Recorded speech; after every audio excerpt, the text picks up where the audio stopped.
Video వీక్షిస్తున్న ప్రియమైన దేవుని పిల్లలందరికీ మన ప్రభువైన యేసుక్రీస్తు వారి పేరిట నా యొక్క వందనాలు తెలియజేసుకుంటున్నాను. ప్రియమైన దేవుని వర్లారా, దేవదేవుడి మహాకృపను బట్టి మరొకసారి ఈ విధంగా మీ అందరితో మాట్లాడడానికి దేవుడు నాకు ఇచ్చిన అవకాశాన్ని బట్టి కృతజ్ఞతాస్తుతులు చెల్లిస్తున్నాను. ప్రియులారా, అపోస్తులైన పౌలు గారు తన సేవా జీవితంలో ఎన్నో పత్రికలు రాసి ఆయన ఏ ప్రదేశంలోకి అయితే వెళ్ళారో, ఏ ప్రదేశాల్లో సంఘాన్ని అయితే కట్టారో, ప్రత్యక్షంగా పరోక్షంగా ఎన్ని స్థలాల్లో అయితే విశ్వాసులను స్థిరపరిచారో వాటన్నిటికీ కూడా అక్కడ ఉన్న సందర్భాలను బట్టి, అక్కడ ఉన్నటువంటి పరిస్థితులను బట్టి వారి యొక్క ఆత్మీయ జీవితాలు సాతానుకు అప్పగించకూడదని, అప్పగింపబడకూడదని, ముఖ్యంగా రహస్యంగా చొరబడినటువంటి దొంగ క్రైస్తవులు, దొంగ బోధకుల వల్ల సంఘం ఏమాత్రం ఇబ్బంది పడకూడదనే తపన తాపత్రయం కలిగిన వాడిగా, సంఘముల పట్ల చింత కలిగిన వాడిగా ఎన్నో విలువైన మాటలను క్రోడీకరిస్తూ అనేకమైన పత్రికలు రాయడం మనం చూసాం. సుమారుగా కొత్త నిబంధన గ్రంథంలో 14 పత్రికలను ఆయన రాసినట్లుగా మనం చూస్తాం. ఒకసారి పౌలు గారి జీవిత విధానం మనం ఆలోచిస్తే, యోధ మతం అనే అప్పటికే యేసుక్రీస్తు ప్రభు వచ్చేసరికి యోధ మతాన్ని స్థాపించుకుని శాస్త్రులు, పరిసయ్యులు, ధర్మశాస్త్రోపదేశకులు వీళ్ళందరూ కూడా తామే దేవుళ్ళుగా, తాము దైవ స్వరూపాలుగా చెప్పుకుంటూ దేవుని యొక్క మహిమలను దొంగిలిస్తున్నటువంటి ఆ సమయంలో అదే కోవకు చెందినటువంటి ధర్మశాస్త్రోపదేశకుడిగా, పరిసయ్యుల సంతతిలో పుట్టినవాడిగా ఈ పౌలు గారు మనకు కనిపిస్తారు. ఆయన జీవిత విధానం మనం చూసుకున్నట్లయితే ధర్మశాస్త్రమందు మంచి పట్టు కలిగి, ప్రావీణ్యత కలిగి, గమలీయేలు పాదాల దగ్గర ధర్మశాస్త్రాన్ని అవపోసన పట్టి ఎన్నో ఆ విషయాలను నేర్చుకుని ఎంతగా నేర్చుకున్నాడంటే, ధర్మశాస్త్రం కోసం అవసరమైతే చంపడానికైనా చావడానికైనా పోయేంత ఒక ఉన్మాద స్థితికి ఆ యోధ మతంలో ఉన్నప్పుడు పౌలు గారు వెళ్ళడం జరిగింది. సో అటువంటి వ్యక్తి స్టెఫను అనే ఒక యవనస్తుల్ని చంపుతుంటే ఆ చావుకు సమ్మతించినప్పుడు నేను అనుకుంటాను, దేవుడు ఒక విలువైన నిర్ణయం పౌలు గారి పట్ల తీసుకున్నాడు, అనగా సౌలు పట్ల తీసుకున్నాడు. ఏంటనంటే, స్టెఫను యవనస్తుడు దేవునిలో ఉన్నతంగా వాడబడ్డానికి సిద్ధపడినటువంటి ఒక బలమైనటువంటి సాధనం. అపోస్తుల్లో 7గురిని ఏర్పరచుకున్నప్పుడు వారు పరిశుద్ధాత్మ నిండుకున్న వారే అనేక అద్భుత కార్యాలు చేస్తున్నప్పుడు స్టెఫన్ గారు కూడా అందులో ఒకటిగా మనకు కనిపిస్తారు. అలాగే ఫిలిప్పు కూడా కనిపిస్తారు, నికానోరు, ప్రోమోరు, ఇక కొన్ని పేర్లు ఉంటాయి కదా, 7 పేర్లు, నికాలసు అనే పేర్లు ఉంటాయి. ఈ 7గురిలో ఒకడైనటువంటి ఈ స్టెఫన్ గారు పరిచయం చేస్తున్న విధంలో ప్రధాన యాజకులు, శాస్త్రులు వీళ్ళందరూ కూడా స్టెఫన్ గారిని బహిరంగంగా కొట్టాలని, బహిరంగంగా క్రీస్తు మార్గాన్ని బోధిస్తున్న అతన్ని దాడి చేయాలని ఆలోచించినప్పుడు స్టెఫన్ గారు కూడా ధర్మశాస్త్రం మందు మంచి పట్టు కలిగిన వ్యక్తిగా మనకు కనిపిస్తారు. ఆ విషయం మనం ఎలా చెప్పొచ్చు అని అంటే, అపోస్తల కార్యాల గ్రంథం 7వ అధ్యాయంలో అక్కడ ఉన్నటువంటి యూదులతో తనను కొట్టడానికి వచ్చినటువంటి, తనను పంచాయతీలో నిలబెట్టినటువంటి యూదులతో స్టెఫన్ గారు మాట్లాడుతూ, అబ్రహాం దగ్గర మొదలుపెట్టి క్రీస్తు వరకు జరిగినటువంటి కార్యాలన్నీ కూడా ఒక దృష్టాంతాలుగా విప్పి చూపించినప్పుడు వారు విననొల్లని చెవులు గలవారై ముష్కరలైపోయి ధర్మశాస్త్రంలో ఉన్న మాటలు కూడా వినలేని ఒక దుస్థితికి వెళ్ళిపోయినప్పుడు అక్కడ సౌలు అనే ఈ పౌలు గారు కూడా ఉండడం మనం చూస్తాం. అక్కడ చాలా గొప్ప ప్రమాదం స్టెఫన్ గారు జరిగినప్పుడు తండ్రి అయిన దేవుడు తన కుమారుడైన క్రీస్తు స్టెఫన్ యొక్క రాక కోసం ఎదురు చూస్తున్నట్టుగా మనకు కనిపిస్తుంది. అక్కడ ఆకాశం తెరవబడుటయు, ఒకసారి ఆ మాట చూద్దాం. అపోస్తల కార్యాల గ్రంథం మాట చూసిన అక్కడ వెళ్దాం. ఎందుకు ఈ పౌలు గారి గురించి మీకు ఈ విషయం చెప్తున్నానంటే, ఈరోజు మనం ఒక పత్రికలో ఒక అధ్యాయం ధ్యానించబోతున్నాం. ఎక్కడున్న స్థితి నుంచి ఏ స్థితిలోకి పౌలు గారు వచ్చారు అనే విషయం మనం ఆలోచిస్తే, అపోస్తల కార్యాల గ్రంథం 7వ అధ్యాయంలో 59వ వచనం చూద్దాం ప్రియులారా. 56వ వచనం చూద్దాం, 54 నుంచి చూద్దాం, బాగుంటుంది. 54 నుంచి చూస్తే, వారి మాటలు విని కోపంతో మండిపడి అతనిని చూసి పండ్లు కొరికిరి. అయితే అతడు పరిశుద్ధాత్మతో నిండుకున్న వాడై ఆకాశం వైపు తేరి చూసి దేవుని మహిమను, యేసు దేవుని కుడిపార్శ్వమందు నిలిచి ఉండుటని చూసి, ఆకాశం తెరవబడుటయు మనుష్య కుమారుడు దేవుని కుడిపార్శ్వమందు నిలిచి ఉండుట చూచున్నాని ఏదైతే చూశాడో స్టెఫన్ గారు ఆ విషయం చెప్పాడు. ఇక అప్పటికే కోపంతో రగిలిపోతున్నటువంటి యూదులు ఎవరైతే ఉన్నారో వీళ్ళు ఆ మాటలకి ఇంకా మంట తెచ్చేసుకుని, ఇంకా పళ్ళు కొరికేసి స్టెఫెన్ గారిని వెలుపలికి, ఆ పట్టణం వెలుపలికి వెళ్ళగొట్టి రాళ్ళు రువ్వి చంపేస్తున్నారటండి. రాళ్ళు. చిన్న చిన్న మన కంకర రాళ్ళంటే కాదు, పెద్ద పెద్ద రాళ్ళు. ఆ పెద్ద పెద్ద రాళ్ళు ఒక రాయి పెట్టి కొడితే మనిషి కపాలం పగిలిపోయేంత పెద్ద పెద్ద రాళ్ళు పెట్టి మరి వాళ్ళు కొడతారు. ఆ యెరూషలేములో ఉన్నటువంటి రాళ్ళు అటువంటియి. సరే. చంపిరి అక్కడ చూస్తే సాక్షులు సౌలు అని ఒక యవనుని పాదముల యొద్ద తమ వస్త్రములు పెట్టిరి. చూసారా? ఇదంతా కిందకొచ్చిన తర్వాత సౌలు అనే వ్యక్తి అనే మన పౌలులో మనకు కనిపిస్తున్నారు. అతని పాదాల దగ్గర ఇతను వస్త్రాలు పెట్టారట. ఆ! పెట్టిరి. 59 వచనం. ప్రభువును గూర్చి మొరపెట్టుచు యేసు ప్రభువా నా ఆత్మను చేర్చుకోమని స్టెఫను పలుకుచుండగా వారు అతనిని రాళ్లతో కొట్టిరి. అతడు మోకాళ్ళుండి ప్రభువా వారి మీద ఈ పాపము మోపకమని గొప్ప శబ్దముతో పలికెను. ఈ మాట పలికి స్టెఫను గారు నిద్రించారు. రైట్. సౌలు అతని చావునకు సమ్మతించెను. ఇక్కడ పౌలు గారి యొక్క అనగా సౌలు గారి యొక్క మనస్తత్వం మనకు ఎలా కనిపిస్తుంది అనంటే, ఎంత దుర్మార్గపు స్వభావం చూడండి. కనీసం మన ముందు మనకు తెలిసిన వ్యక్తి అప్పటిదాకా స్టెఫన్ అంటే తెలిసే ఉండొచ్చు కదా! మరి సొంత జాతివాడే. తెలిసిన వ్యక్తిని కూడా కనీసం ఆపడానికి కూడా ప్రయత్నించలేదంటే, అయ్యో! నిర్దాక్షిణ్యంగా యవనస్తుడు నాకు తెలిసి సమకాలీకులై ఉండొచ్చు, సమాన వయస్కులై ఉండొచ్చు. మరి అటువంటి వ్యక్తిని కళ్ళ ముందు కొడుతున్నారు, చంపుతున్నారు. కనీసం చిన్నప్పటి నుంచి అన్ని సార్లు చూసిన ఆ ప్రేమతోనైనా మరి ఈ స్టెఫెను యొక్క చావును ఆపడానికి ప్రయత్నించినటువంటి సౌలు గారిని ఇక్కడ మనం చూస్తాం. అంటే ధర్మశాస్త్రం పట్ల, యూద మతం పట్ల ఎంత లోతైన పిచ్చుందో ఆయనకి, ఎంత ఉన్మాద చర్య ఉందో ఆయనలో మనకు అర్థమవుతుంది. ఇటువంటి ఈ పరిచర్యను మరి స్టెఫెను గారి ద్వారా దేవుడు జరిగించుకున్నప్పుడు దేవుడు ఈ యూదులు చేసిన పనికి దేవుడు స్టెఫెను గారిని తీసుకెళ్ళిపోవడం మనం చూస్తాం. ఏదైతే స్టెఫెను గారు విడిచిపెట్టాడో ఇదే పనిని పౌలు గారి భుజాలకు ఎత్తాలనుకున్నాడు దేవుడు. మీకు అర్థం కావాలి. ఏదైతే స్టెఫెను విడిచిపెట్టాడో, ఏదైతే స్టెఫెనును చేయాలనుకున్న పనిని ఆటంకపరిచారో, ఎవరైతే ఆటంకపరచడానికి సమ్మతించారో, అందులోనూ ఏదైతే స్టెఫెను గారికి ధర్మశాస్త్రం పట్ల ఒక అవగాహన, పాండిత్యం ఉందో, ఈ అవగాహన, పాండిత్యాన్ని కలిగినటువంటి మరొక వ్యక్తి ఎవరంటే పౌలు గారు. పౌలు చూశాడు. ఇక అతని స్థితి, అతని యొక్క ఉన్మాద స్థితి ఎంత తారాస్థాయికి వెళ్ళిందంటే, ఒకటి కాదు, రెండు కాదు, అనేక ప్రాంతాల్లో ఉన్న స్త్రీ అని గాని, పురుషుని గాని ఎవరో లేకుండా, ఎవరిని కనికరించకుండా, చిన్నని పెద్దని ఎవరిని చూడకుండా అందరినీ ఊచకోత కోసేసి తన మతం కోసం అనేక మంది చంపుతునే ఒక ఉన్మాదిగా అక్కడ పౌలు గారు మనకు కనిపిస్తాడు. ఏమండి? ఇక విషయానికి వస్తే అలా ఉన్న క్రమంలో దమస్కులో ఉన్న క్రైస్తవులను కూడా, దమస్కులో ఉన్నటువంటి క్రైస్తవులను కూడా, మార్గమందున్న క్రైస్తవ మార్గమందున్న ఆ క్రైస్తవులను కూడా చంపడానికి వెళ్తున్నటువంటి ఆ సమయంలో ప్రభువు అతన్ని ఎన్నుకోవడం జరుగుతుంది. ఎన్నుకోవడం కూడా మామూలుగా కాదు. కింద పడగొట్టిన తర్వాత నువ్వు అంటే, ప్రభువు నువ్వు ఎవడంటే, నువ్వు హింసించున్న యేసుని నేనే. నువ్వు ఫిజికల్‌గా నన్ను హింసించకపోవచ్చు కానీ, నా పేరట ఎవరైతే కూడుకుంటున్నారో, నా పేరట ఎవరైతే మరి నన్ను ఆరాధిస్తున్నారో వాళ్ళని హింసిస్తున్నావు కదా! వాడిని హింసిస్తే నన్ను హింసించినట్టు కాబట్టి, నువ్వు హింసించున్న యేసుని నేను. నీ వల్ల చాలా హింస పొందాను.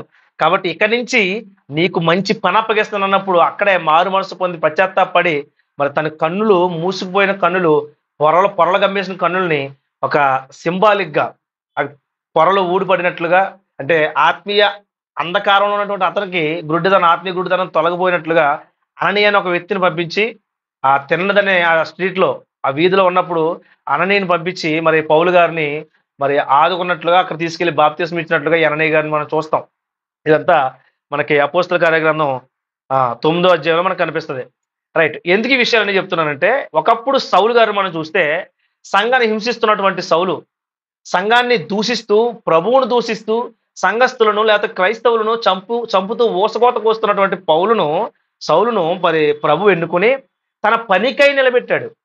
ఎంతగా నిలబడ్డాడంటే, ఒక్కసారి ప్రభువు ఎన్నుకున్న తర్వాత ఇక వెనుదిరిగి చూసుకోకుండా తన సువార్త ప్రయాణంలో ప్రాంతాలు, పట్టణాలు, దేశాలు, ఖండాలు దాటి తన సువార్త ప్రయాణాన్ని కొనసాగించినట్లుగా చరిత్ర పుస్తకమైనటువంటి అపోస్తల కార్యగ్రంథం మనకు కనిపిస్తుంది. అందులో భాగంగా అనేక సంఘాలను ఆ పౌలు గారు కట్టడం మనం చూస్తాం. ప్రత్యక్షంగా కట్టినవి కానివ్వండి, పరోక్షంగా ఆయన ద్వారా ప్రేరేపణ పొంది కట్టబడినవి కానివ్వండి, చాలా సంఘాలు మనకు కనిపిస్తాయి. సో సంఘాలు కట్టి మాత్రమే వదిలేశాడని మనం ఆలోచిస్తే కాదు కానీ, సంఘం పట్ల ఒక విలువైన బాధ్యత కలిగిన సేవకుడిగా, ఒక ఆత్మీయ తండ్రిగా తన యొక్క ప్రయాణాన్ని కొనసాగిస్తున్నట్టుగా మనం చూస్తాం. సో అందుకే ఒక మంచి గొప్ప మాట రాయబడింది ఆయన గురించి అపోస్తల కార్యాల గ్రంథంలో 15 అధ్యాయంలో ఒక మాట రాయబడింది, చూద్దాం చూడండి. ఈయన మొదటి ప్రయాణం చేసిన తర్వాత కొన్ని సంఘాలను కట్టాడు. ఆ సంఘంలో ఉన్న వ్యక్తుల గురించి పౌలు గారు మాట్లాడుతూ చూస్తే అపోస్తల కార్యాల గ్రంథం 15 అధ్యాయము 36 వచనం ప్రియులారా, 36 వచనం ఏం జరిగిందో చూద్దాం.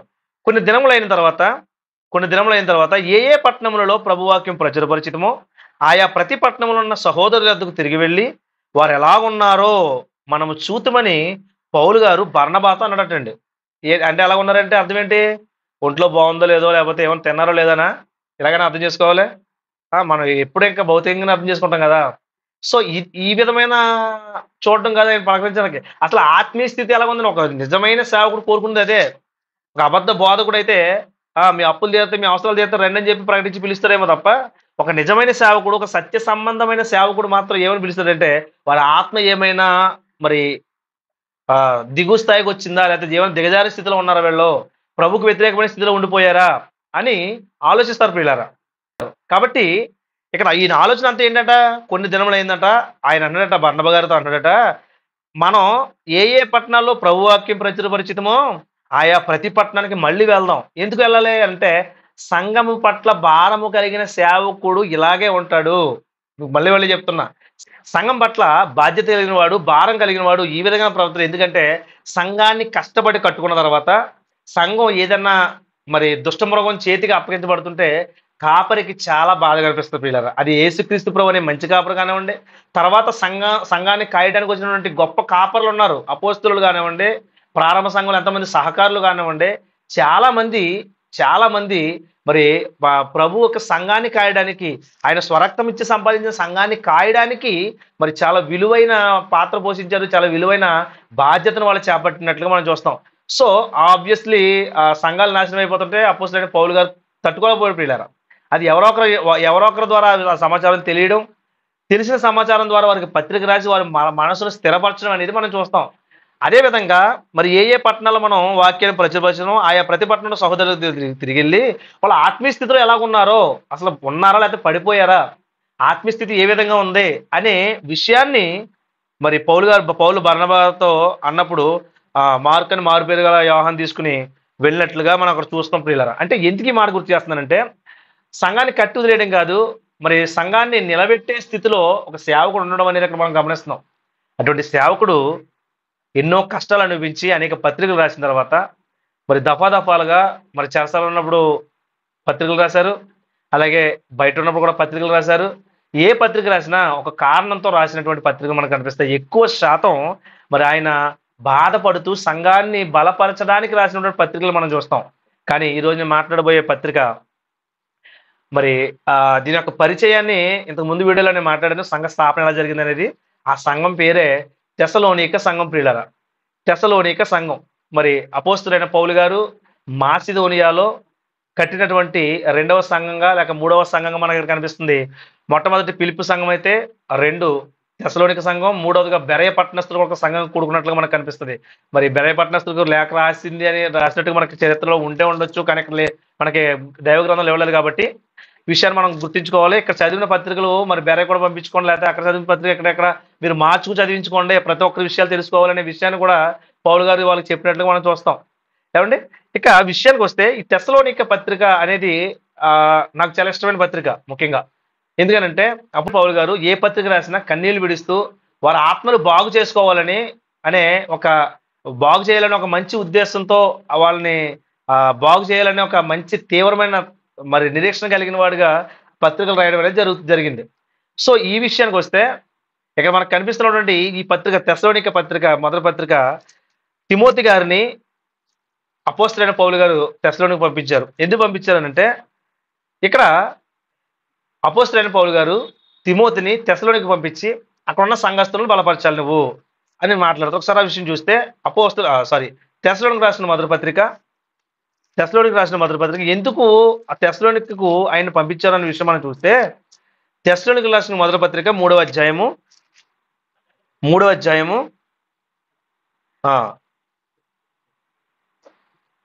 5వ వచనం చదువుకుందాం ప్రియులారా. 5వ వచనం, తెస్సలోనికీయులకు రాసిన మొదటి పత్రిక 3వ అధ్యాయం 5వ వచనం చదువుతున్నాను చూడండి. ఇందుచేత నేనును ఇకను సహింపజాలక శోధకుడు ఒకవేళ మిమ్మును శోధించునేమో అనియు, ఏమండి, మీ విశ్వాసమును తెలుసుకొనవలెనని అతనిని పంపితిని. ఎతనిని, ఎవరిని పంపించాడు అని అంటే తిమోతి గారిని పంపించాడు. ఎందుకు పంపించాడు? ఎవరిని పంపించాడు చూసాం, తిమోతి గారిని. ఎందుకు పంపించాడట? ఎందుకు పంపించాడంటే, ఒకవేళ శోధకుడు అనగా ఎవడు? అపవాది. శోధకుడు అనగా అపవాది. వాడు స్పిరిచువల్గా రాడు కానీ, ఫిజికల్గా వచ్చి అటాక్ చేయడు కానీ, మరి ఎవరో ఒకరిని ప్రేరేపించి వాళ్ళు ఒక దుష్ట స్వభావాన్ని రప్పించి ఆ దుష్ట స్వభావాన్ని సంఘంలో రుద్ది, మేము కూడా సంఘస్థులమే, మా మాట కూడా మీరు కన్సిడర్ చేయాలి అనే విషయాన్ని మరి తెలివిగా చొప్పించగలిగినటువంటి ఒక తెలివైన శోధకుడే అపవాది. బాగా వినాలి వాడి గురించి. ఎందుకంటే మన శత్రు బలం మనకు తెలియాలి ముందు. మన శత్రు బలం తెలిస్తే మనం ఎంత జాగ్రత్తగా ఉండాలో మనకు అర్థమవుద్ది. అందుకే నేను ఈ సాతాను మీద ఒక పాట రాశాను కదా, మీకు తెలుసు మీ అందరికీ. సాతాను వలలో చిక్కుకున్న యవనుడు అని ఒక పాట రాశాను వాడి గురించి. ఎందుకంటే వాడి వలలో చిక్కుకున్న వారు అనేక మంది, వాడి గాలానికి వాడికి ఉరికి ఒగ్గి వాడు ఊరిలో చిక్కుకొని వాడి గాలానికి గుచ్చుకున్న వారు ఎంతో మంది యవనస్తులు, ఎంతో మంది వయసుతో సంబంధం తారతమ్యం లేకుండా ఎంతో మంది మరి అక్కడ మనకు కనిపిస్తారు ఈ సమాజంలో. సో ఈ శోధకుడు అన్నవాడు ఎంత తెలివిగా భ్రమపరుస్తాడో, శోధనలు ఎంత తెలివిగా రప్పిస్తాడో, మరి తీయగా తేనె పూసిన కత్తి లాంటి వాడి స్వభావాన్ని మరి తెలుసుకున్నవాడే పౌలు గారు తెస్సలోని సంఘానికి పత్రిక రాస్తూ, మీ విశ్వాసము ఒక శోధకుడు మిమ్మల్ని ఒకవేళ శోధించదేమో అనియు, మా మా ప్రయాసం వ్యర్థమైపోయినేమో అనియు, మా ప్రయాసం వ్యర్థమైపోయినేమోననియు మీ విశ్వాసమును తెలుసుకోవాలని అతను పంపించాను. జాగ్రత్తగా వినాలి. ఎందుకట విశ్వాసం ఎలా ఉంది అసలు. మేము అసలు ముఖ్యంగా పత్రిక రాయడానికి మూల కారణం ఏంటంటే, మరి చాలా సంఘాల్లో ఉన్నట్టుగా అపోస్తలుడైన పౌలు గారు తెస్సలోనిక సంఘంలో ఎక్కువ రోజులు లేడు. అక్కడ ఉన్న పరిస్థితిని బట్టి వెంటనే 3 వారాలు మాత్రం అక్కడ ఉండి వాళ్ళతో తర్కించి అక్కడ అనేక మందిని ఒప్పించి, యూదులను యోధేతర జనాలను కూడా ఒప్పించి, అన్యులను ఒప్పించి అక్కడ ఒక సంఘాన్ని స్థాపించి కంగారుగా రాత్రి వేళ బెరయకు సహోదరుల ద్వారా పంపబడిన వాడిగా మనకు కనిపిస్తాడు. సో ఎక్కువ ఆ పరిస్థితి అసలు బాగాలేదు. అక్కడ పట్టణం అంతా గలిబిలి చేసి పడేశారు. మరి పని పాటలు లేని కొంతమంది పనికి మాలిన పోరమోగులను పెట్టుకుని, అది ఈ మాటని మనం అనకూడదు.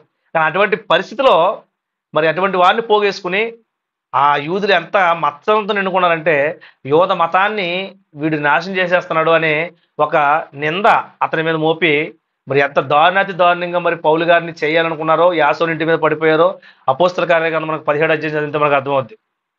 సో విషయం ఏంటంటే, ఇక్కడి నుంచి 3 వారాలు మాత్రమే ఉన్నటువంటి ఈ పౌలు గారు తర్వాత బెరకి వెళ్ళిపోవడం, బెర నుంచి ఏథెన్స్కి వెళ్ళిపోవడం, అక్కడి నుంచి మొత్తం కొరింథీకి వచ్చి మన యెరూషలేముకి వచ్చి అంతియోక్యకి వచ్చి మొత్తం మొదటి ప్రయాణాన్ని పూర్తి చేసినట్టుగా మనకు కనిపిస్తుంది. సో 3 వారాలు మాత్రమే ఉన్నాడు, వాక్యం చెప్పి వచ్చేసాడు, వాళ్ళ స్థితి ఎలా ఉంది అనేది పౌలు గారి యొక్క అనుమానం. మీ ముందే చెప్పాను కదా, సంఘం పట్ల భారం కలిగిన వ్యక్తిగా అసలు ముందే చెప్పాను. ఎందుకంటే ఎక్కడైతే మనం వాక్యం ప్రకటించామో వాళ్ళు ఎలా ఉన్నారో చూసొద్దాం అని బర్నబా గారితో చెప్పాడు పౌలు గారు. అంటే ఒక సంఘం ఎలా ఉందో తెలుసుకోవాలన్న కుతూహలం, లేకపోతే ఆ ఆశ, లేకపోతే వాళ్ళ స్థితి, ఆ బాధ్యత, మెయిన్గా ఈ మాట కరెక్ట్. ఈ బాధ్యత అనేది పౌలు గారిలో ఎక్కువ మనకు కనిపిస్తుంది. అందుకే సంఘంలో కూర్చొని చింత నాకు ఉందంటాడు కదా, మనం ప్రతి విషయంలో జ్ఞాపకం చేసుకోవాలి ఈ మాట. సో అందుకే పంపించి చూడండి, ఫస్ట్ నుంచి చూద్దాం ప్రియులారా. 3వ అధ్యాయం ఫస్ట్ నుంచి చూస్తే చదువుతున్నా వినండి. కాబట్టి ఇక సహింపజాలక ఏథెన్సులో మేము ఒంటిగా ఉండటం మంచిదని ఎంచి, ఈ శ్రమ వలన ఎవడను కదిలింపబడకుండానట్లు మిమ్మును స్థిరపరచుటకును, మీ విశ్వాస విషయమే మిమ్మును హెచ్చరించుటకును, మన సహోదరుడును క్రీస్తు సువార్త విషయంలో దేవుని పరిచారకుడైన తిమోతిని మీ వద్దకు పంపితిమి. చూసారా, అంటే మీరు మీ విశ్వాసం నుంచి వైదొలగపోకూడదు. మీరు ఎవడు శోధకుడు ఎవడొచ్చినా, ఎవడు దేవుని వ్యతిరేకమైన, దేవుని సువార్తకు భిన్నమైన ఏ సువార్త ప్రకటించినా మీరు ఏం చేయకూడదు, కదిలింపబడకున్నట్లు అన్నాడు. చూడండి ఎంత మంచి వర్డ్ అది. ఈ శ్రమల వలన ఎవడనూ కదిలింపబడకూడదు. ఏ శ్రమ వచ్చింది అంటే మనకు అపోస్తలుల గారి 17 అధ్యాయం చదవండి, మొత్తం అర్థం అవుద్ది. అక్కడ మరి ఈ యొక్క తెస్సలోనికలో ఏ శ్రమ వచ్చిందో, అసలు ఏ శ్రమను బట్టి వీళ్ళు అక్కడి నుంచి వెళ్ళవలసి వచ్చిందో, ఇవన్నీ మనకు అక్కడ కనిపిస్తాయి. సో ఈ శ్రమను బట్టి ఎవడైనా కదిలింపబడిపోతాడేమో. అసలు కొత్తగా వచ్చిన వారు, కొత్తగా క్రైస్తవంలోకి వచ్చిన వారు అసలే శోధనలో, శ్రమల్లో, గొప్ప ఉపద్రవాల్లో క్రీస్తుని అంగీకరించారు. అయినప్పటికీ ఒకవేళ శ్రమను చూసి అక్కడ ఉన్న ఒత్తిళ్లు చూసి ఒకవేళ తిరిగి మళ్ళీ వెళ్ళిపోతారేమో, క్రైస్తవాన్ని విడిచిపెట్టి వెళ్ళిపోతారేమో, మళ్ళీ శోధకుడు వల్ల పడిపోతారేమో, వీళ్ళు మళ్ళీ పాత రోత జీవితానికి వెళ్ళిపోతానో ఒక భయంతో మరి పౌలు గారు చేసినటువంటి ఒక మంచి పని ఏంటంటే తిమోతి గారిని అక్కడ పంపించిన పిల్లరా పంపించట ఈ శ్రమల వల్ల ఎవడను కదిలింపబడకున్నట్లు మిమ్మల్ని స్థిరపరచుటకును మీ విశ్వాస విషయం మిమ్మల్ని హెచ్చరించుటకును మన సహోదరుడును క్రీస్తు స్వార్థ విషయంలో దేవుని పరిచారకుడైన తిమోతిని పంపితమే. మేము మీ వద్ద ఉన్నప్పుడు మనం శ్రమను అనుభవించవలసింది చెప్పారు కదా, మీతో ముందే చెప్పారు కదా. ఏం చెప్పాడట? సువార్త అయితే ఏం చెప్పాడట?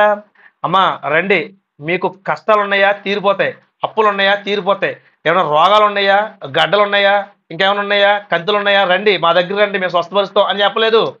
మరి స్వార్థ ఏంటంటే క్రీస్తు శ్రమపడి మృతుల్లో నుండి లేవడం ఆవశ్యకము.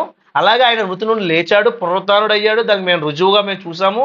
ఆ రుజువు చూసి మేము మీకు ప్రకటిస్తున్నామని చెప్పి అపోస్తల కార్యాలు 17 అధ్యాయాలు వాళ్ళకి చెప్పడం. తర్వాత ఇలా క్రీస్తు నమ్ముకుంటే మీకు ఏమొస్తాయి? శ్రమలు వస్తాయి అనే విషయాన్ని కూడా చెప్పడం మనం చూస్తాం. శ్రమలు వస్తాయని చెప్పి ముందే చెప్పాం కదా మేము. ముందు చెప్పితే కదా అలాగే జరిగింది, శ్రమలు వచ్చాయి. ఇది మీకు తెలియను, అట్టి శ్రమలు అనుభవించడానికి మనం నియమింపబడిన వారమని మీకు కూడా తెలిసి మీరు ఎరుగుదురు అలాగనే. రైట్. ఇందుచేత నేనును ఇక్కడ సహింపజాలక అంటే ఇక్కడ తట్టుకోలేకపోతున్నాను. అంటే ఇప్పుడు శోధన వచ్చింది, శ్రమ వచ్చింది, ఇక నేను ఇంకా ఆగుదామన్నా కానీ ఆగలేకపోతున్నాను. ఎందుకంటే మీరు ఎలా ఉన్నారని టెన్షన్, పక్క నుంచి సంఘం ఎలా ఉందని టెన్షన్. ఈ టెన్షన్లో సంఘాన్ని గురించిన చింత నాకు ఉంది కాబట్టి సంఘం గురించి ప్రేమ, సహోదర ప్రేమ, పిల్లలు కష్టపడి కట్టాడు, ఎన్నో దెబ్బలు తిని కట్టాడు ఆ సంఘాన్ని. ఏమండి, ఇటువంటి సంఘం పాడైపోతే ఇంక సహించలేకపోతున్నాను. ఒకవేళ అందుచేతను నేను ఇక సహింపజాలక శోధకుడు ఒకవేళ మిమ్మల్ని శోధించనేమో అనియు మా ప్రయాసం వ్యర్థమైపోయినేమో అనియు మీ విశ్వాసము తెలుసుకోవాలని అతను పంపాను. తిమోతియు 6వ వచనం చూడండి జాగ్రత్తగానే. తిమోతియు ఇప్పుడు మీ యొద్ద నుండి మా యొద్దకు వచ్చి మిమ్మల్ని ఎలాగో చూడని అపేక్షించుచున్నామో మీరు అలాగే మమ్మల్ని చూడని అపేక్షించుచు ఎల్లప్పుడూ మమ్మల్ని ప్రేమతో జ్ఞాపకము చేసుకొనిచున్నారని మీ విశ్వాసమును గూర్చి మీ ప్రేమను గూర్చి సంతోషకరమైన సమాచారము మాకు తెలియజేశాడు. నాకు ఎంత సంతోషం అనిపించింది ప్రియులారా. నిజంగా పౌలు గారికి తిమోతి గారు తెచ్చిన మాటట చాలా సంతోషాన్ని ఇచ్చిందంటండి. చెప్పండి, ఇప్పుడు సంఘాన్ని బట్టి సంఘ కాపరికి ఏముండాలట? సంతోషం ఉండాలి. అందుకే హెబ్రీలు పత్రిక రాస్తూ ఇదే పౌలు గారు హెబ్రీలు పత్రిక రాస్తూ మరి చివరి అధ్యాయంలో మాట అన్నట్టు చూస్తాం చూడండి. అసలు సేవకుల్ని ఎలా చూసుకోవాలనే మాట గుర్తు చేస్తూ 13వ అధ్యాయం 17వ వచనంలో మీ పైన నాయకులు ఉన్నవారు లెక్క అప్పచెప్పవలసిన వారు మీ ఆత్మలను కాయచున్నారు. వారు దుఃఖముతో ఆ పని చేసిన ఎడల మీకు నిష్ప్రయోజనం కనుక దుఃఖంతో కాక ఆనందంతో చేయనట్టు మీరు వారి మాట విని వారికి లోబడి ఉండండి. డబ్బులు తెచ్చిచ్చేయండి, లేదా దశమగాలు తెచ్చిచ్చేయండి, కోడిగుడ్లు, బియ్యం, టమాటాలు ఇవన్నీ తెచ్చిచ్చిన అండవు సేవకుడు. అలా అనంటే సేవకుడే కాదు, అలా అందులో కాదండి సంతోషం. అంటే ఏంటి? మీ సేవకుడు దుఃఖంతో ఆనందం చేయాలంటే ఏం తెచ్చి ఆనందపరచాలి ఆయన్ని? కాదు ప్రియులారా, నీవు సేవకుడు పడిన ప్రయాసను నిలబెడితే సేవకుడికి ఆనందం. నీకు చెప్పినటువంటి విషయాన్ని నువ్వు నేర్చుకుంటే సేవకుడికి ఆనందం. సో మీరు ఎప్పుడైతే నేర్చుకోరో, ఎప్పుడైతే దాని పట్ల మీరు బాధ్యత కలిగి జీవించరో, ఏదైనా ఒక పత్రిక నేర్చుకున్నా, ఒక సంఘం చరిత్ర నేర్చుకున్నా, ఒక అపోస్తల చరిత్ర నేర్చుకున్నా, ఏది నేర్చుకున్నప్పటికీ దానిలో మీరు ఒక ఉత్తీర్ణత సాధించినప్పుడే ఒక మాస్టర్ స్టూడెంట్ పట్ల ఎలాగైతే ఒక మరి పరీక్షలు పాస్ అయిన ఎంత సంతోషిస్తాడో, ఒక సేవకుడు కూడా మన పైన నాయకులుగా ఉండి మన నిమిత్తం దేవునికి మరి లెక్క అప్పచెప్పవలసిన వారే ఉన్నారు కాబట్టి ఆ లెక్క అప్పగించవలసిన సేవకులను సంతోషంతో ఉంచండి తప్ప మీరు మరి వాళ్ళని బాధ పెడితే మీ ఫలితం ఉండదు. కాబట్టి అని ఇక్కడ చెప్తున్నాడు. అదే మాట ఇక్కడ మాట్లాడుతూ తెస్సలోనికీయులకు పత్రిక వచ్చేసి చూడండి. ఇక్కడ అంటున్నాడు, మీరు మీ గురించి సంతోషకరమైన మీ ప్రేమను గురించి సంతోషకరమైన వర్తమానం ఇచ్చారు. అంటే 3 నెలలకే క్షమించాలి 3 వారాలకే ఎంత ప్రేమ పెంచుకున్నారండి వీళ్ళు. అంటే ఎంత లోతైన మాటలు వాళ్ళ హృదయాల్లో ఆయన పాతాడో ఒకసారి మనం ఆలోచించాలి ప్రియమైన దేవుని వాళ్ళారా.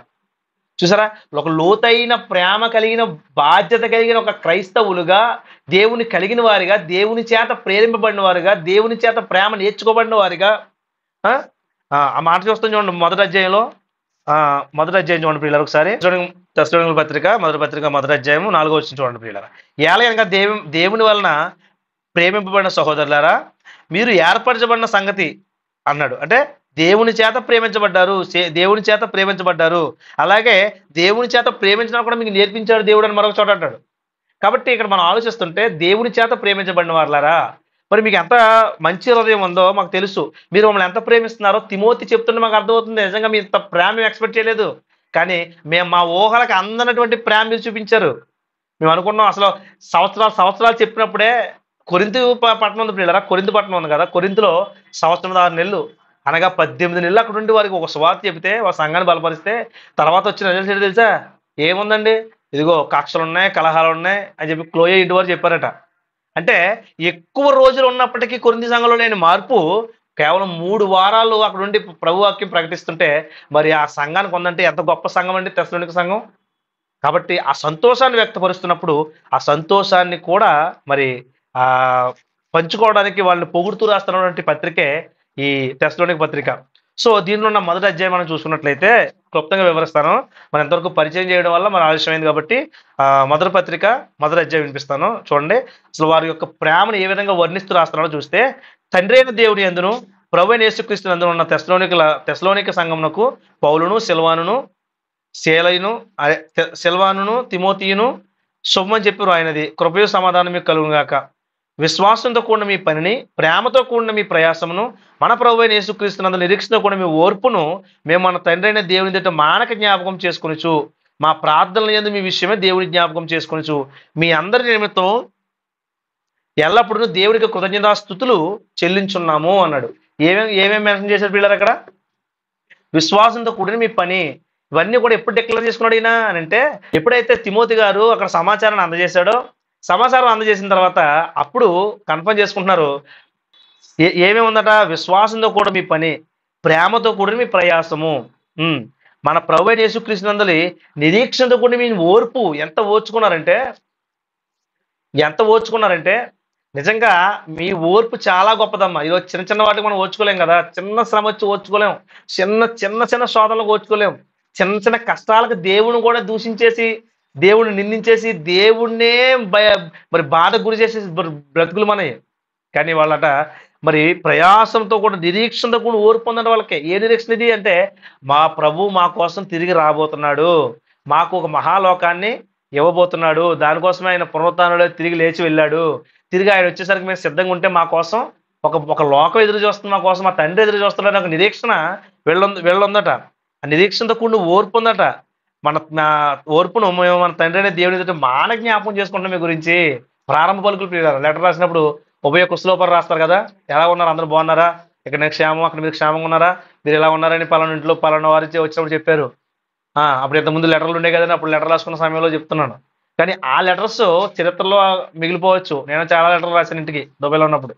అయితే ఆ లెటర్స్ అన్ని ఇప్పుడు అలా ఉన్నాయి, అవి చూస్తున్నప్పుడు గుర్తు వస్తుంటాయి. కానీ ఇప్పుడు లెటర్ రాసుకునే స్థితి లేదు. అందరూ కూడా వాట్సాప్, ఫేస్బుక్ మెసేజ్లు అనుకుంటూ ఇలాగా ఒక డిజిటల్ లోకానికి అలవాటు పడిపోయారు తప్ప ఈ ఫిజికల్గా లెటర్ రాసి పంపించే అంత ఆ తీరుబడి కానీ అంత ఓర్పు కానీ ఈరోజు నేడున్న జనరేషన్ లేకపోవడం అనేది మనం చూస్తాం.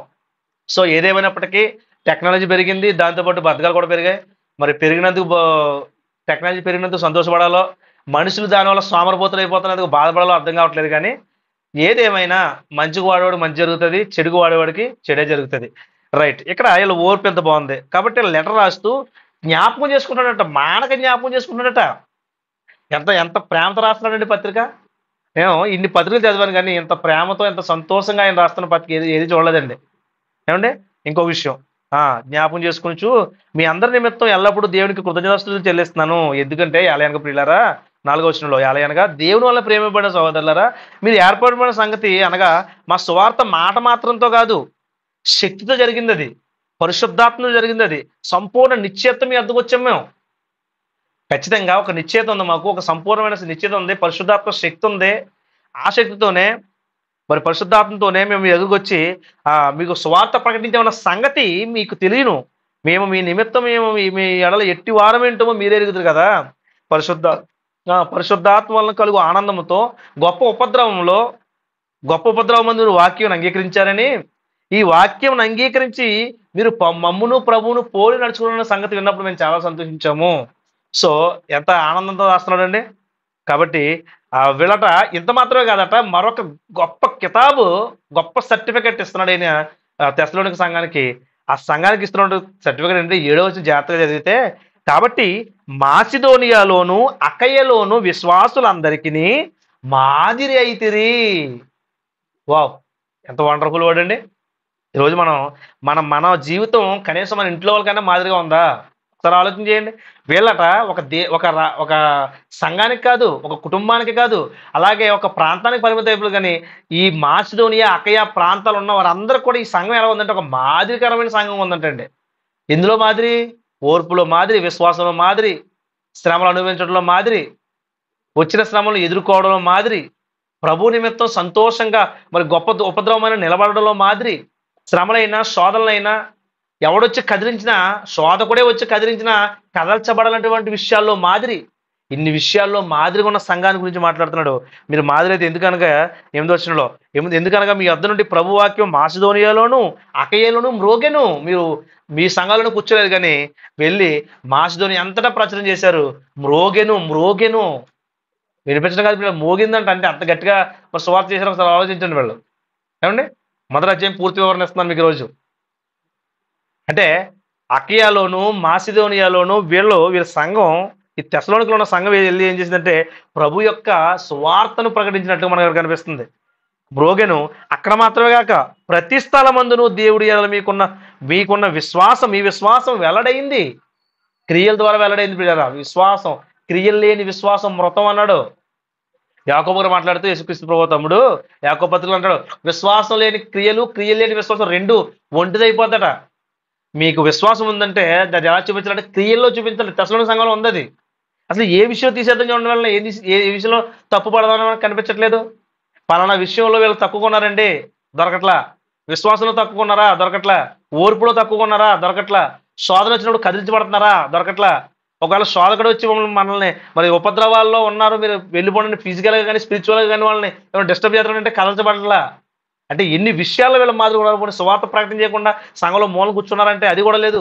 అంత ఉపద్రవంలో కూడా, అంత భయానక పరిస్థితుల్లో కూడా, మరి వ్యతిరేకమైన పరిస్థితుల్లో కూడా వాళ్ళు ఏం చేస్తున్నారంటే ఒక చోటే కాదు అనేక చోట్లకి వెళ్ళి సువార్త ప్రకటిస్తున్నట్లుగా మనం చూస్తున్నాం.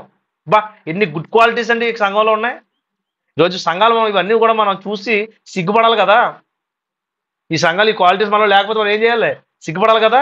అందుకే దేవుడు రాయి చూపించాడు గుణపాఠం కింద. అంతే చూడండి, వెల్లడైను ఏంటిది? విశ్వాసం వెల్లడైందండి ప్రతి స్థలమందు. మేమేమీ చెప్పవలసిన ఆవశ్యకము లేదు నాయన మీ గురించి. ఎంత గొప్పవారో తెలుసు, మేము ఏం చెప్పవలసిన అవసరం లేదు. మీ వద్ద మాకు ఎట్టి ప్రవేశం కలిగానో అక్కడ జనులు మమ్మను గూర్చి తెలియజెప్తున్నారు. మరియు మీరు విగ్రహం విడిచిపెట్టి జీవము గలవాడును సత్యవంతులకు దేవునికి దాసులగుటకు దేవుడు మృతుల్లో నుండి లేపిన యేసు అనగా ఎవరటినా? యేసు అనగా రాబో ఉగ్రత నుండి మనల్ని తప్పించున్న ఆయన కుమారుడని యేసు పరలోకము నుండి వచ్చునని ఎదురు చూచుటకు మీరు ఎలాగూ దేవుని వైపు తిరుగుతారో ఆ సంగతి వారే తెలియజేస్తున్నారు. ఒక గొప్ప సాక్ష్యం నీ గురించి ప్రియులారా, నా గురించి, నీ గురించి మన వాళ్ళు 10 మందికి ఒక మంచి క్యారెక్టర్ కలిసి చెప్పినట్లుగా ఉండాలండి. మనం నిజంగా ఒక విషయం గుర్తుపెట్టుకోండి, మనం ఈరోజు ఉన్నా లేకపోతే రేపు పొద్దున మన క్రియలే మన గురించి మాట్లాడతాయి. ఈరోజు మనం బ్రతుకున్నామంటే ముఖం మీద ఒక మాట మాట్లాడతారు, ముఖం వెనకాల ఒక మాట మాట్లాడతారు జనం. అంటే ప్రజల యొక్క, మనిషి యొక్క స్వభావం అది. కానీ దేవుడు అలా కాదు ప్రియులారా. ఒక నిజమైన సేవకుడు లేకపోతే ఒక నిజమైన విశ్వాసి బ్రతికిన బ్రతుకును తరతరాలు ఈరోజు మనం ఈ తెస్సలోనిక సంఘం మరి ఈ పత్రిక రాయబడి వేల సంవత్సరాలు అయిపోయింది. ఇంచుమించు 2000 సంవత్సరాల క్రితం రాయబడిన పత్రిక ఇది. కానీ ఎప్పటికీ స్టిల్ వీళ్ళ గురించి మనం ఇంత గొప్పగా చెప్పుకుంటామంటే ఏం మిగిలినా చెప్పండి. వాళ్ళ భౌతికంగా ఈరోజు మన మధ్య లేకపోవచ్చు, కానీ వాళ్ళు చేసిన క్రియలు ఏదైతే ఉన్నాయో ఆ క్రియలు మనతో మాట్లాడుతున్నాయి వీళ్ళంత గొప్పవారని. ఏ విషయంలో గొప్పవారో పైనుంచి 1 నుంచి మొత్తం అని చెప్పుకొచ్చాడు కిందకి. కాబట్టి రాబోయే ఉగ్రత నుండి మనల్ని తప్పించే యేసుక్రీస్తు కోసం మనం అందరూ ఎదురు చూస్తున్నాం. మనం ఆ విషయంలో బలంగా నిలబడదామని చెప్పి ఒక భరోసా ఇస్తూ రాస్తున్నటువంటి పత్రిక ఈ మొదటి అధ్యాయంలో వివరణ ప్రియులారా. ఆలోచించండి, నిజంగా ఏ విషయంలో మన గురించి మరి ఇతరులు తెలియజేస్తున్నారు. పలానా వ్యక్తి అండి, పలానా శ్రీనివాస్ అండి చాలా మంచోడండి, చాలా దేవుని వాక్యం బాగుంటుందండి, లేకపోతే దేవుని పాటలు బాగా పాడతాడండి, దేవుళ్ళు చాలా చక్కగా ఉండగలుగుతాడండి, సహోదరులు వస్తే అందరం వందనాలు చెప్పి అందరినీ ప్రేమపూర్వకంగా పలకరిస్తాడండి. ఉందా ఏమైనా నీ గురించి ఏమైనా సాక్ష్యం ఉందా? నీ గురించి ఇతరులు మంచిగా చెప్పే సాక్షి నీళ్ళు ఏమైనా ఉందా? ఈరోజు ప్రశ్నించుకుంటే, హృదయాంతరంగంలోంచి ప్రశ్నలు వేసుకుంటే మనస్సాక్షి మనకు సమాధానం ఇస్తుంది. నువ్వు ఆ కేటగిరీలో ఉన్నావా లేదా? లేవు కదరా, మార్చుకో. మరి ఏమన్నా ఉన్నావా లేదంటే నేను లేనండి, మరి మార్చుకో. దేవుడు చెప్తున్నాడు కదా, ప్రభు చెప్తున్నాడు కదా, మార్చుకోవాలి. ఎందుకంటే ఈ వాక్యం మనకు తెలియజేస్తూ దేవుడు మాట్లాడుతున్న మాటలు ఇవే. అసలు ఈ పత్రికలు ఎక్కడో ఉన్న తెస్సలోనికలో ఓ మాసిదోనియా, యూరప్ ఖండంలో మాసిదోనియాలో ఉన్నటువంటి ఆ వాళ్ళకి రాసిన పత్రిక ఎంతవరకు మన దగ్గర రావడం ఏంటి? మన దగ్గర వచ్చింది రావడమే కాదు, మనకు అనుకూలమైన భాషలో, మనకి అర్థమయ్యే భాషలో మనకి ఇవ్వడం ఏంటండి? దీనివల్ల ఏమన్నా ఒక దేవుని ప్రణాళిక ఉందా లేదా? ఖచ్చితంగా ఉంది. కాబట్టి ఇంతవరకు వచ్చింది. కాబట్టి ఇంత లోతుగా అర్థం చేసుకోవడానికి, అర్థం చేసుకునే విషయాలను మనం మనం పాటించడానికి అనుకూలంగా దేవుడు మన మనస్సును సిద్ధపరుస్తున్నాడంటే ఈ కార్యం మనుషుల వల్ల కలిగింది కాదు, కానీ సాక్షాత్ మన కన్న తండ్రి అయిన దేవుడే దీనికి మరి సూత్రధారి అనే విషయం మనకు అర్థం కావాలి. ఆయన ఆ సూత్రధారి అయిన ఆయన చేతిలో మనందరం పాత్రధారులుగా ఉండి ఆయన యొక్క ప్రేమలో కొనసాగుతూ ఆయన ఇచ్చినటువంటి ఇన్స్ట్రక్షన్స్ మనం ఫాలో అవుతూ చివరి వరకు ఇక్కడ ఉన్న కొద్ది కాలం కూడా చివరి వరకు నమ్మకంగా బతికి ఆయన ఉన్న మహాలోకానికి వెళ్ళిపోదాం. అది మనకు ఒక శ్రేయస్కరమైన ప్లేస్ పిల్లరా. అంతవరకు తండ్రి రెక్కల నీడలో అందంగా కాపుదల్లో ఉందాం ప్రియులారా. సో తెస్సలోనికి రాసిన మొదటి పత్రికలో మొదటి అధ్యాయం మీకు వివరించాను. జాగ్రత్తగా వినండి. జాగ్రత్తగా ఒకసారి అర్థం కాకపోతే మళ్ళీ వినండి. ఎందుకంటే లోతైన వివరణ. అసలు ఎందుకు పత్రిక రాయాల్సి వచ్చింది, ఈ వీడియోలో మీకు చెప్పాను. ఎందుకు పత్రిక రాయాల్సి వచ్చింది, అసలు ఏ విధమైన పరిస్థితుల్లో పత్రిక రాశాడు, కారణాలు ఏంటి, ఎవరిని పంపించాడు, ఎవరొచ్చి చెబితే ఆ పత్రిక రాయాల్సిన పరిస్థితి వచ్చింది, అక్కడ వాళ్ళ స్థితి ఎలా ఉంది, వాళ్ళు ఎక్కడెక్కడ మాదిరిగా ఉన్నారు, వారి విశ్వాస స్థాయి ఎలా ఉంది, దాని నుంచి మనం ఏం నేర్చుకోగలిగాం, ఇవన్నీ కూడా మేము ముందుంచాను. ఆలోచించండి. ఈ వీడియో ద్వారా మీకు కొన్ని విషయాలు నేను మరి చెప్పగలిగాను దేవుని కృపను బట్టి. మీకు ఒకవేళ ఈ వీడియో నచ్చితే కనుక ఇందులో విషయాలు వినండి, నేర్చుకోండి. అలాగే ఈ విషయాన్ని మరి అనేక మందితో పంచుకోండి. మీరు ఎక్కడున్న వాళ్ళు అక్కడ ఉండిపోతే కుదరదు. ఇప్పుడే మనం చూసాం, తెస్సలోనికలో ఉన్న వాళ్ళు ఎక్కడ కాదట, అకయలోను మాసిదోనియాలో వాళ్ళ వాక్యం ఏమైందట, మ్రోగిందట. అలాగని చెప్పి సొల్లు చెప్పలేదు, సోది కబుర్లు చెప్పలేదు. అక్కడికి వెళ్ళి ఏం చెప్పారంటే క్రీస్తు నిమిత్తం ఎలాంటి మరి విశ్వాసం కలిగి ఉండాలి, క్రీస్తుని కూర్చొని స్వార్థను ప్రకటించారు. అలా నువ్వు నేను చెప్పగలగాలి. అదే చెప్తున్నాను, వీడియోలో చివరిలో చెప్తున్నాను. ఈ విషయాన్ని గుర్తుపెట్టుకుని ఇదే విషయాన్ని మీకు తెలిసిన ఈ సందేశాన్ని అనేక మందికి పంపించండి. మీ విలువైన అభిప్రాయాన్ని మీరు ఏదైతే నేర్చుకున్నారో మీకు నచ్చిన, ఇప్పుడు దాకా చెప్పండి, ఈ 45 నిమిషాల మెసేజ్లో మీకు నచ్చిన అంశాన్ని మీరు కింద కామెంట్ చేయండి. తద్వారా మీరు ఎంతవరకు వింటున్నారనే సంగతి నేను గ్రహించుకోగలను. మీ ప్రతి కామెంట్కి నేను రిప్లై ఇస్తాను, మీ ప్రతి ప్రశ్నకి నేను సమాధానం చెప్తాను పిల్లరా. మీరు ఏమైనా అడగాలనుకుంటే కామెంట్లో అడగండి. ఈ పత్రిక మొదటి పత్రికలో ఉన్నటువంటి ఈ మొదటి పత్రిక మొదటి అధ్యాయం ఉన్నటువంటి వాటి మీద మీకు ఏమైనా సందేహాలు ఉంటే మీరు కామెంట్లో ఖచ్చితంగా అడగండి. అలాగే మీ విలువైన అభిప్రాయాన్ని కూడా కామెంట్ చేయండి. తద్వారా అనేక మందికి విషయాలు అర్థమవుతాయి, అనేక మందికి మెసేజ్ ఫార్వర్డ్ అవుద్ది. మీ ద్వారా కూడా అనేక మందికి షేర్ చేసి మీ ఫ్రెండ్స్లోని మీ యొక్క ఫ్యామిలీ మెంబర్స్ అందరూ కూడా ఈ వాక్యాలు వినాలని మరి మీరు కోరుకోండి. వారు కూడా ఆత్మీయతలో ఉత్తీర్ణులు కావాలని నేను మనస్ఫూర్తిగా కోరుకుంటున్నాను. నా మాటలు ముగిస్తున్నాను. చిన్న ప్రార్థన చేసుకుందాం. తల వంచిన ప్రియులారా. పరిశుద్ధ ప్రేమగల మా తండ్రి, మీ పరిశుద్ధ నామానికి కృతజ్ఞతాస్తుతులు తండ్రి. దయగల దేవా, మరి ఇంతవరకు తండ్రి మరి నీ కుమారుడైన నీ సేవకుడైన పౌలుగా తండ్రి ఏ స్థితి నుంచి అయితే రక్షింపబడ్డారో ఆయన యొక్క గత జీవితం ఏంటో, ఎంత దుర్మార్గం స్థితిలోంచి మరి నీ యొక్క సంఘాలను కాసి ఒక కాపరి స్థాయిలోకి మీరు నడిపించారో తండ్రి, నీ బిడ్డలకు తండ్రి క్లుప్తంగా వివరించాను తండ్రి. ఈ వాక్యమైన ప్రతి బిడ్డను మీరు ఆలోచింపజేయండి తండ్రి. తెస్సలోనికలో ఉన్న సంఘం ఎంత గొప్పదో, వారు ఎంత మాదిరికరంగా ఉన్నారు తండ్రి, వారి నిమిత్తం పౌలు గారు ఎంత సంతోషించారో ఆ సంతోషాన్ని వ్యక్తం చేస్తూ రాత్రి రాసిన పత్రికలో తండ్రి మొదటి అధ్యాయంలో ఉన్న లోతైన మర్మాలను తండ్రి వివరించుకున్నాం తండ్రి. మీ కృప, మీ కాపుదల తండ్రి, అది మీ యొక్క సహాయం తండ్రి. మాట్లాడిన దీవించడం తండ్రి, ఇంకా అనేక విషయాలు లోతుగా మాట్లాడడానికి నాకు జ్ఞానాన్ని ఇవ్వండి. కేవలం మీరు మాత్రమే మహిమ పొందండి తండ్రి. ఈ వాక్యం చూస్తున్న ప్రతి ఒక్కరిని మీరు దీవించండి తండ్రి. నాయన మరి ఇంతవరకు తండ్రి అన్ని విషయాల్లో సహాయం దయచేశారు. మీ చిత్తం అయితే మరొక విషయంలో తండ్రి మేము అందరం కలిసి మాట్లాడుకుంటూ సహాయం అనుగ్రహించమని తండ్రి. సమస్త మీ చేతులకు అప్పగించుకుంటూ తండ్రి, మరి విన్న ప్రతి మాటను హృదయమని పలకం రాసుకుంటూ కృప చూపించమని తండ్రి. మరి ఎవరైతే నాయన వీక్షించారో, ఈ వీడియో వీక్షించిన ప్రతి ఒక్కరిని తండ్రి నాయన మరి మీ యొక్క చేతులకు అప్పగిస్తున్నాం తండ్రి. నాయన హృదయాల్లో కార్యాలు జరిగించండి. మీకోసం తండ్రి నేను ఉన్నతమైన సాధనంగా, బలమైన సాధనాలుగా, శోధనలో తట్టుకుని తండ్రి ఓర్చుకునే వారుగా తండ్రి, విశ్వాసం స్థిరులుగా కదల్చబడని వారిగా ఉంటకు సహాయం దయచేయమని కోరుకుంటూ సమస్త మీ చేతులకు అప్పగించుకుంటూ, మీ చిత్తం అయితే మీ కుమారుడు అక్కడ ఆలస్యం అయితే మరొకసారి ఈ విధంగా కలుసుకున్న పర్యంతం మీ మహాప్రభు మాకు తోడుగా వచ్చి కోరుకుంటూ క్రీస్తు వారి మహోన్నతమైన నామం పేరిట ఈ ప్రార్థన మనం అడిగి వేడుకుని జవాబు పొందుకుంటున్నాం మా కన్న తండ్రి. ఆమేన్, ఆమేన్. మా అందరికీ వందనాలు.